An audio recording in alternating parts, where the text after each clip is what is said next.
नमस्कार, बहुत स्वागत है आप सबका। देख रहे हैं आप ज्योतिष जराट के, आपके साथ मैं हूं आपका इष्ट फ्रेंड संतोषी। चर्चा शुक्र नामक ग्रह की जो नीच राशि में प्रवेश कर चुके हैं विगत 23 अक्टूबर को 17 नवंबर तक ये नीच राशि में रहेंगे और इनकी दृष्टि उच्च की रहेगी। तो इनके खट्टे मीठे अनुभव हम आपको फटाफट अंदाज में बताते हैं बिना आपको इंतज़ार करवाए।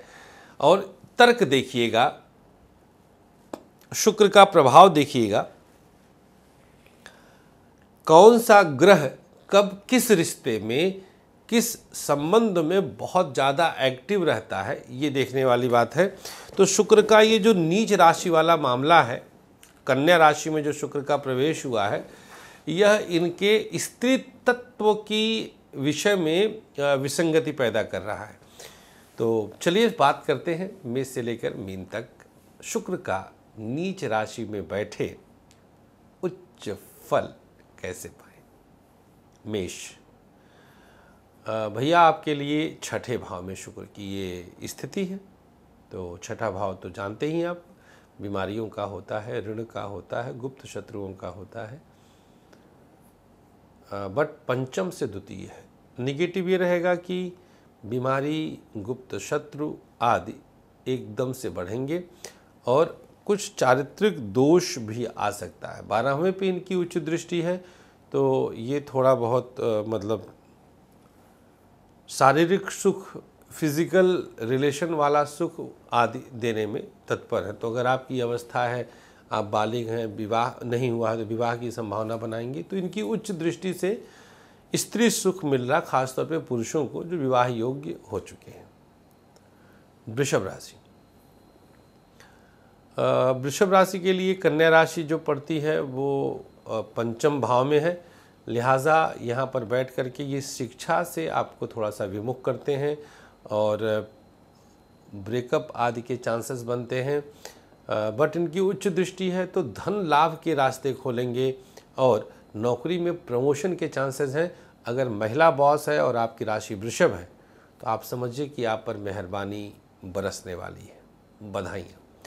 मिथुन राशि, आपके लिए चतुर्थ भाव में शुक्र नीच के हुए हैं। माता से दूरी, माता के स्वास्थ्य की चिंता, माता को लकवा मार सकता है, माता का शुगर बूस्ट अप हो सकता है, मकान संबंधी चिंता सताएगी, वाहन से चोट आदि की संभावना 17 नवंबर तक है। फायदा क्या देंगे? उच्च दृष्टि से दसम भाव को देखते ही आपकी नौकरी में, आपके कार्य क्षेत्र में, राज्य पक्ष से राजनीति में आपको विशेष लाभ दे देते हैं।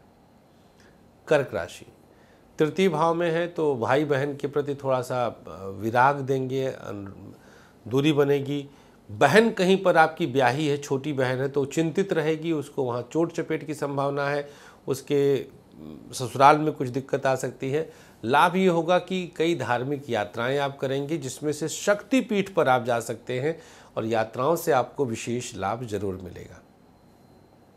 सिंह राशि, द्वितीयस्थ है, कुटुंब में किसी न किसी रूप की चिंता और तनाव हो सकती है। परिवार में किसी न किसी तरह की विशेष दिक्कतें आ सकती हैं। बैंक बैलेंस पर आपके सेंध लग सकती है, कोई उधार लेकर के भाग सकता है।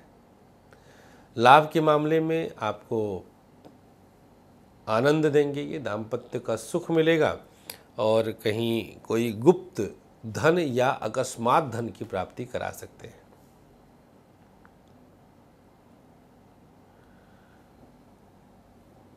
कन्या राशि, आपकी ही राशि में शुक्र की यह स्थिति है। थोड़ा सा मन विचलित रहेगा, अकेले बैठने से बचिएगा।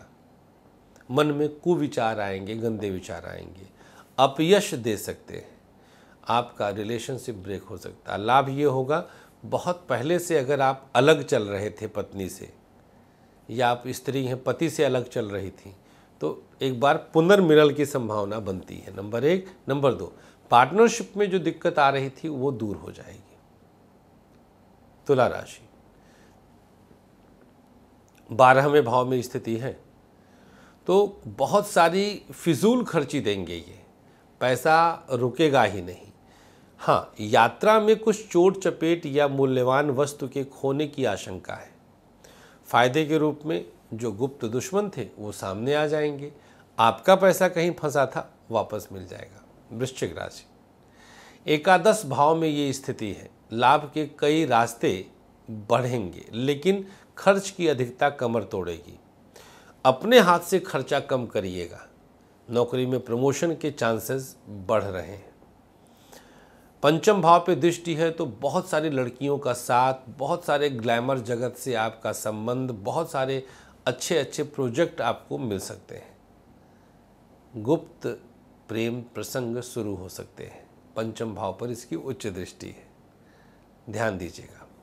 धनुराशि, धनुराशि वालों के लिए देखा जाए तो जो संबंध है ये मतलब ये जो शुक्र की स्थिति है ये दसम भाव में है।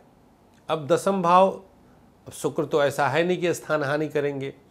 बॉस आपके विरुद्ध षड्यंत्र कर सकता है, बॉस से थोड़ा बचिएगा। कार्य क्षेत्र का माहौल, खास तौर पे जो महिला लड़कियां आपके आसपास हैं, चाहे भले आप महिला हैं या पुरुष हैं, स्त्रियों से कुछ न कुछ कार्य क्षेत्र में दिक्कत 100% आएगी।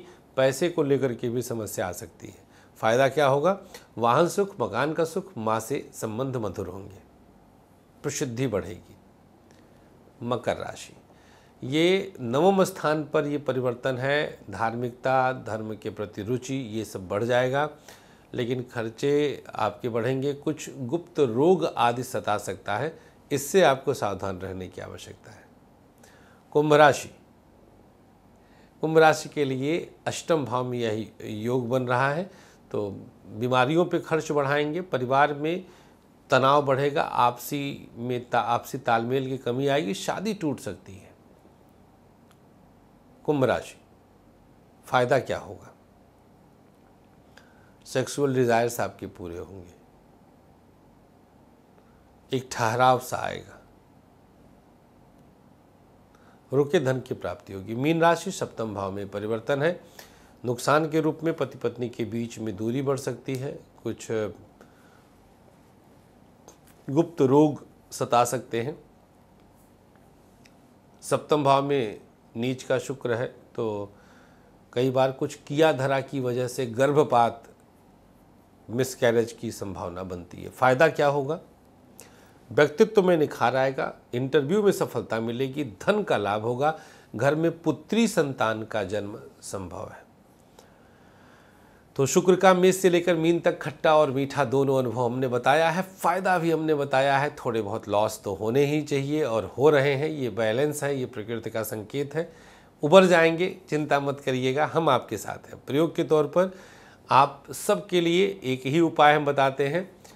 शिवलिंग पर शहद और इत्र का अभिषेक करिएगा, रोज नहाकर मौन व्रत रहते हुए। बाहर शिवलिंग मंदिर दूर है तो अपने घर पर भी आप कर सकते हैं। बहुत बहुत थैंक यू आपके इस प्यार के लिए। हमें अनुमति दीजिएगा, आप लोग हंसते रहें, मुस्कुराते रहें। घर बैठे टेलीफोनिक कंसल्टेंसी के लिए दिए गए नंबर पर आप, दिनेशवा का नंबर है 9910291850 पर कॉल या व्हाट्सएप कर सकते हैं। फिलहाल अपने एस्ट्रो फ्रेंड को अनुमति दीजिएगा। कीप स्माइलिंग, टेक केयर, नमस्कार, श्री राधे।